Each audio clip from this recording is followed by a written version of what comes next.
Que les bénédictions soient. Vous allez arrêter de faire une chose tout de suite. Donc, nous allons arrêter de faire une chose tout de suite. Là, tout de suite, on va arrêter de faire une chose. Vous allez arrêter de faire ça. N'y pensez pas. Ne dites pas, je le ferai. Dites simplement, signez un contrat avec vous-même. Dites, à partir d'aujourd'hui, je vais arrêter de.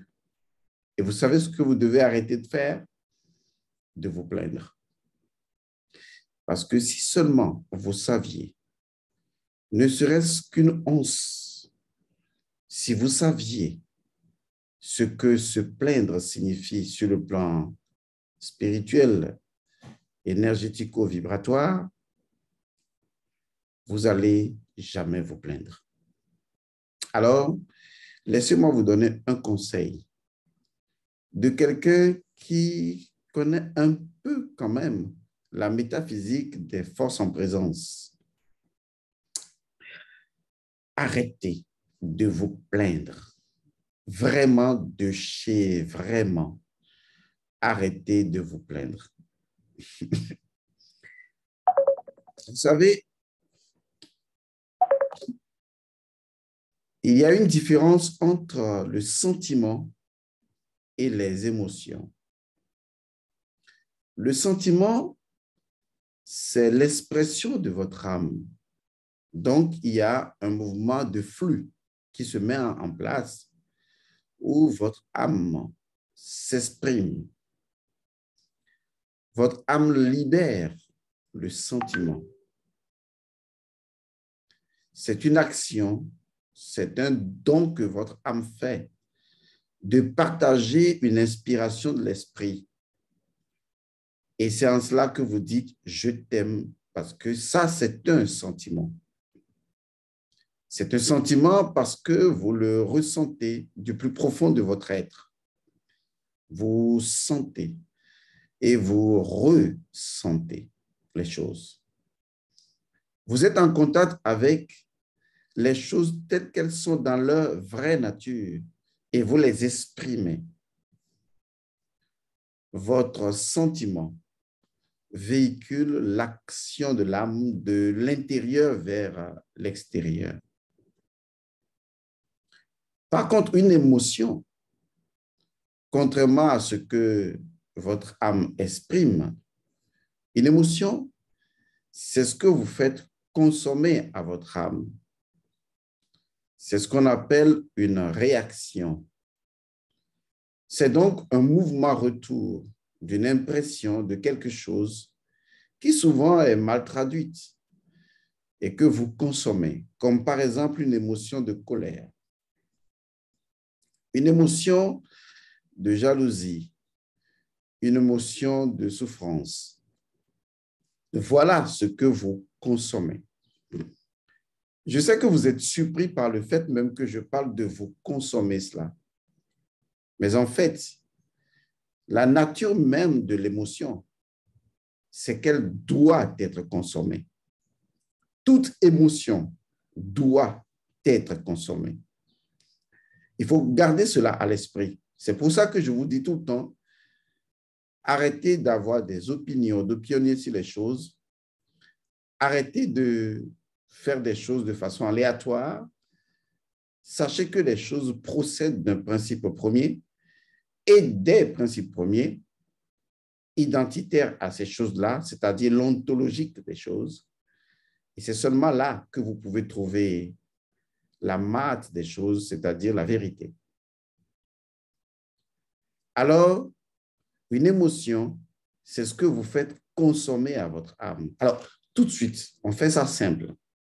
Faites la liste des émotions que vous avez, c'est-à-dire des réactions, et qui soient liées aux 7 péchés capitaux, comme la peur, comme l'ignorance. Ce sont également des émotions, même si ce sont des perversions mentales et psychologiques, ce sont éventuellement également des émotions, comme par exemple la jalousie, la colère, la gourmandise, l'attachement, l'avarice. Cataloguez en vous-même toutes ces émotions Et écoutez très bien ce que je vais vous dire, mais n'écoutez pas seulement, entendez et surtout comprenez. Une émotion, sa nature, c'est d'être consommée. Alors, vous consommez chaque émotion que vous émettez. Votre âme consomme chacune des émotions que vous mettez en branle, que vous mettez en mouvement. Si c'est une émotion de jalousie, de colère, de nervosité, de frustration, de souffrance et de culpabilité, même de regret, votre âme est obligée de la consommer. Tout simplement parce que une émotion fait partie de la nourriture que l'âme doit consommer pour pouvoir se mouvoir. Alors, à vous de me dire, quel type d'émotion voudriez-vous vraiment produire? Quel type d'émotion vous produisez là tout de suite pendant que vous m'entendez? Il faut faire cet état des choses et se demander quelle émotion je produis là, maintenant, tout de suite, en ce moment même. Je produis quelles émotions? Et c'est là que vous réaliserez que vous faites vraiment attention, peut-être encore là, peut-être, aux nourritures que vous mangez dans la vie physique. Mais vous ne faites pas très attention à l'alimentation de votre âme, à ce que votre âme consomme en une journée de 24 heures. Votre âme consomme tellement de soucis. Oui, le mot souci et vous, ça fait un. Tellement de soucis, tellement de préoccupations. Ce sont des émotions que votre âme est obligée de consommer parce que la nature d'une émotion, c'est d'être consommée. Et une émotion, elle est tellement puissante.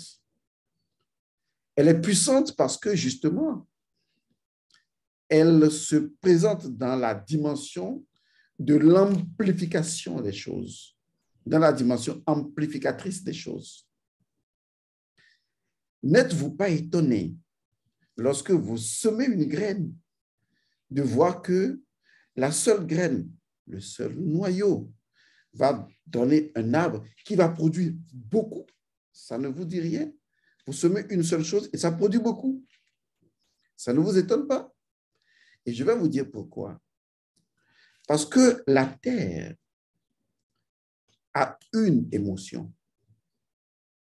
C'est l'émotion de la terre qui permet aux choses de croître et de se multiplier. Mais la terre fait si bien les choses qu'elle libère un sentiment et c'est ce sentiment qu'elle consomme ensuite. Et du coup, ce qu'elle libère, elle l'amplifie par la consommation, c'est-à-dire par un retour dynamique de la chose sur elle-même, ce qu'on appelle la consommation. Et c'est ce qu'on appelle le phénomène de la croissance. Car un enfant ne croît, ne grandit que lorsqu'il consomme de l'alimentation, de la nourriture. La terre fait croître les choses parce qu'elle consomme, elle fait consommer à travers la graine sa propre émotivité, son propre état d'être émotif, sa force émotionnelle. C'est dans la force émotionnelle que réside la magie de la nature. Car ce que la force émotionnelle fait, et elle est bonne fondamentalement dans son principe premier, c'est d'amplifier les choses. Lorsque je vous dis là tout de suite que j'ai rencontré votre femme dans une position inadéquate, ce n'est qu'une idée. Mais qu'est-ce que l'émotion va faire? Elle va l'amplifier. Mais de la même manière, quand je sème en vous une graine positive ou créative, votre émotion, elle va l'amplifier. Parce que c'est dans la nature de l'émotion d'amplifier les choses. Et c'est dans la nature de l'émotion d'être consommé. C'est ce qui fait que souvent, vous avez une petite pensée négative, mais ce que vous consommez en retour est si tellement grandement amplifié que vous vous dites, la petite chose là que j'ai faite, c'est ça qui m'apporte tout ça là. C'est parce que vous n'avez pas tenu compte de la dimension amplificatrice de la nature. Lorsque vous jetez un caillou dans l'eau, dans un seau d'eau, ce n'est qu'un seul mouvement que vous avez fait. Le contact du caillou avec l'eau. Mais bizarrement, ce contact ne produit pas qu'une vaguelette, une seule vague ou une seule petite vague. Elle produit une vague qui produit une vague qui produit une vague qui produit une vague. Est-ce que vous comprenez ça? Et donc, arrêtez de vous plaindre. Parce que cette émotion-là, non seulement elle est amplifiée, mais elle doit tôt ou tard être consommée par votre âme.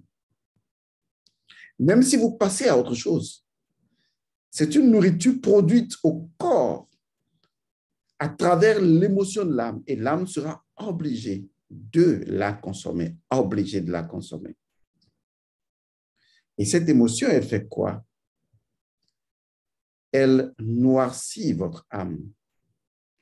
Elle empêche votre âme de reconnaître la gratitude de la vie, la bénédiction de la présence de la vie et le fait d'être.